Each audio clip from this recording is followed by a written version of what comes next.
Hi, welcome to the BagEZ Setup Guide. BagEZ is made of solid steel.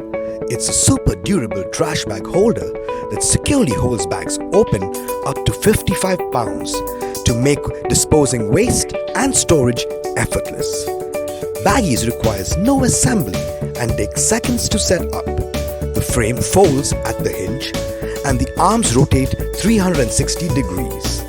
These arms are designed to hang on just about anything, from nails to hooks, door and cabinet handles, to backyard fences, cars, tree branches and trash cans, to only name a few.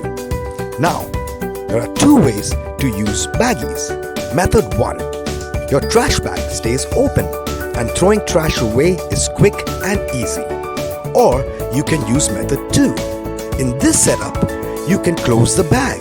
This lets BagEZ act just like a large trash can with a lid. Being able to close the bag reduces odors and helps keep flies out.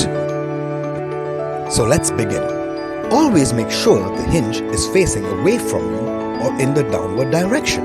Now hang or rest the frame on a wall and pull your garbage bag through the center and over the frame. Next, you are going to use the BagEZ clips. Apply pressure when pressing on the fasteners to lock your bag to the frame. And that's it. It can't get easier. Your bag is now ready to use. To use the open-close bag feature, all you need do is pull the attached bag through the frame. And that's it. Now your bag can be closed as needed. It's so simple. Thank you for watching and letting BagEZ help you make disposing waste easy.